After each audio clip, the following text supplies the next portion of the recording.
আজকে দ্বিতীয় ফিলিস্তিন বাংলাদেশে করে রেখেছে। আজকে ফিলিস্তিনের নিরীহ মানুষদের পক্ষে আমরা দাঁড়িয়েছি, কিন্তু আমাদের পক্ষে এই সুন্নি আলেমরা ভালো করে আসে নাই। যদি আসতো তাহলে আমাদের এতগুলো মাজার ভাঙতো না। যাই হোক, তাদের ভুল ভাঙবে কেন? গতকালকের অনুমোদন আমরাই নিয়েছি, আমরাই পুলিশ কমিশনার থেকে আমরাই নিয়েছি অনুমোদন, কিন্তু ওনারা সরহদ দিতেও পায় নাই, গোলাপবাগেও পায় নাই। কিন্তু আজকে আমাদের অনুমোদনের জায়গার মধ্যে ওনারা মিছিল করতেছে। আমরা শুকর আলহামদুলিল্লাহ, আমরা সুফিবাদের লোক, আমরা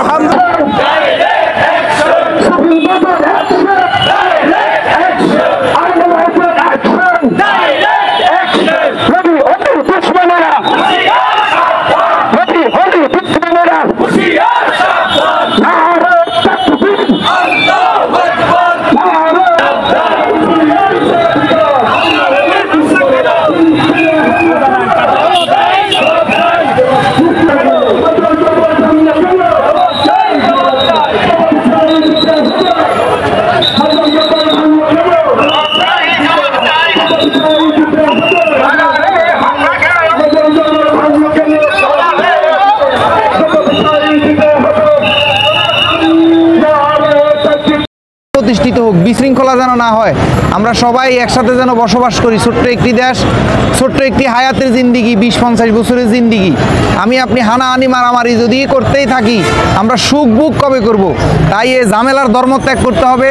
আজকে এই ইহুদিবাদ এবং কি খ্রিস্টানবাদ এবং কি ইয়াজিদিবাদ এবং কি মোয়াবিয়াবাদ ধর্মটা নাসিরউদ্দিন আলবানি থেকে, আল সৌদ থেকে যে ধর্মটা প্রতিষ্ঠিত হয়েছে, এটা একটা ঝামেলার ধর্ম। এই ধর্মের মানুষগুলা হিন্দুদেরকে দেখতে পারে না, খ্রিস্টানদেরকে দেখতে পারে না, মূল কথা মানুষকে ভালোবাসে না। আল্লাহ কোরআনের সূরা বাকারার 61 নম্বর আয়াতে বলছে, ইহুদি, নাসারা, খ্রিস্টান সবাই জান্নাতে যাবে শুধু যদি সে সৎকর্মশীল হয়। তাইলে আল্লাহর কোরআন এরা মানে না। তো এই যাই হোক, আমি আপনাদের প্রিয় সাংবাদিক ভাইদের মাধ্যমে বলতে চাই, আমরা এই দেশের আজকে দ্বিতীয় ফিলিস্তিন বাংলাদেশে করে রেখেছে। আজকে ফিলিস্তিনের নিরীহ মানুষদের পক্ষে আমরা দাঁড়িয়েছি, কিন্তু আমাদের পক্ষে এই সুন্নি আলেমরা ভালো করে আসে নাই। যদি আসতো তাহলে আমাদের এতগুলো মাজার ভাঙতো না। যাই হোক, তাদের ভুল ভাঙবে কেন? গতকালকের অনুমোদন আমরাই নিয়েছি, আমরাই পুলিশ কমিশনার থেকে আমরাই নিয়েছি অনুমোদন, কিন্তু ওনারা সরহদ দিতেও পায় নাই, গোলাপবাগেও পায় নাই। কিন্তু আজকে আমাদের অনুমোদনের জায়গার মধ্যে ওনারা মিছিল করতেছে। আমরা শুকর আলহামদুলিল্লাহ, আমরা সুফিবাদের লোক, আমরা আলহামদুলিল্লাহ আলহামদুলিল্লাহ, আমরা ফিল ছাড়ি দিছি ওনাদেরকে, অনুমোদনটা নিছি আমরা সুফিবাদের ব্যানারে। ওরা আসছে, ওদেরকে আমাকে এক বাস, আমাদের একটা বাস ছাড়ছে, ওদের 10টা বাস ছাড়ি দিছে আমাদের মনে করি। আমাদেরও ছিল, কিন্তু তাদের আমলিগের ট্যাগ লাগাইয়া তাদেরকে ঢুকতে দেয় নাই। তারা নাকি, আমরা যতটুকু প্রশাসন থেকে নিউজ পেয়েছি, তারা নাকি আওয়ামী লীগের দালাল ছিল। তো যাই হোক, আওয়ামী লীগের গেসা ছিল। শুনেন, এই দেশে আওয়ামী লীগও থাকবে, বিএনপিও থাকবে, এই দেশে সর্বদল থাকবে, এই দেশ সবার। কিন্তু এই দেশে হিংসা, হানাহানি, মারামারি থাকবে না। এই দেশের সূর্যের আলোটা সকালে হিন্দু, বৌদ্ধ, খ্রিস্টান, বিএনপি, আওয়ামী লীগ, জামাত, হেফাজত সবাই পায়। তাহলে আমরা এত হিংসা হিনারি না করে সবাই আদর্শ দিয়ে, আপনি আপনার আদর্শ দিয়ে পুরা বাংলাদেশ জমাত করেন, আমার আপত্তি নেই, কিন্তু মারামারি না। আপনি আপনার আদর্শ দিয়ে আপনি পুরা বাংলাদেশের জঙ্গি বানিয়ে ফেলেন, আমাদের কোনো আপত্তি নাই। আপনি আপনার আদর্শ দিয়ে পুরা বাংলাদেশের মানুষকে বিএনপি করেন, আমাদের কোনো আপত্তি নাই। আপনি আপনার আদর্শ দিয়ে পুরা বাংলাদেশকে আওয়ামী লীগ করেন, আপত্তি নাই। আমাদের আপত্তি একটাই, হানাহানি থাকবে না, মারামারি থাকবে না, কারো ক্ষতি কেউ করতে পারবে না। কোরআন শরীফের মধ্যে আসছে, আল্লাহর কাজে শয়তানে বাধা দেয়, আল্লাহর এগুলো আল্লাহর কর্ম না। আমরা মাজার যা করি এগুলো আল্লাহর কর্ম, এই জন্য উগ্রবাদীরা, শয়তানরা আসি বাধা দেয় আমাদের এসব। ধর্ম ব্যবসায়ীরা যারা বলৎকারী, এই দেশের মধ্যে বলৎকারী প্রতিষ্ঠিত করতে চায়, ধর্ম ব্যবসা প্রতিষ্ঠিত করতে চায়, এতিমখানার নামে দান্তাখানা করতে চায়, এবং কি যারা এই দেশকে জঙ্গিষ্ট বানাইতে চায়, তারাই আমাদের মাজারগুলো বাধা দেয়। বর্তমান সরকার বিচার করবে বলে বলতেছে, কোনো বিচার করতেছে না। বর্তমান সরকার কাছে আমরা এখনো জোর দাবি জানাচ্ছি।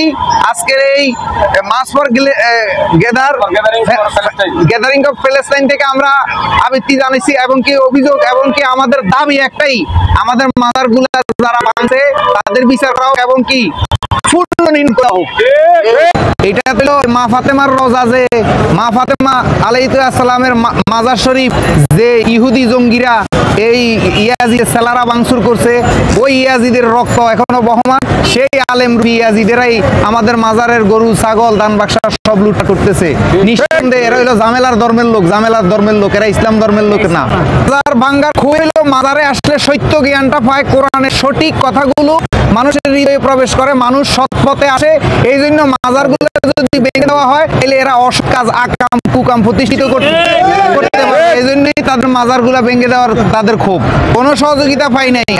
আমরা আমাদের লাঠির জোরে এখনো টিকে আছি। ওই যে আমরা সত্য কথাগুলো, কোরআন শরীফের সঠিক কথাগুলো জনসম্মুখে মিডিয়াতে প্রকাশ করি, সেই জন্য তাদের ক্ষোভ। তাদের ধর্ম ব্যবসায় আঘাত আসে আমাদের কথাগুলো মানুষ শুনলে, সেই জন্য আমার উপর ক্ষোভ। চিহ্নিত করতে পারছি যারা হামলা করছে, যিনি হামলা করছে উনি একজন মাদ্রাসার মুফতি, উনি ওনার কাজের মেয়ে নিয়ে ধরা খাইছে। বিচার আমি কেন করছি, এইটাই তার উগ্রতা ছিল। একবারে আমি কসম করে বলতেছি, সে কাজের মেয়ে নিয়ে মুফতি সুলাইমান ধরা খাইছে, ওইটা বিচার করছি। ও সুদের টাকা লাগাইছে একজন লোকের কাছে, সেই বিচার আমি করছি। তার সেই প্রতিশোধ নেওয়ার জন্য সে তার মাদ্রাসায় 300-400 ফলাফাইন ফালে এগুলো লেলিয়ে দিয়ে আমার বাড়িঘর ভাঙচুর করছে।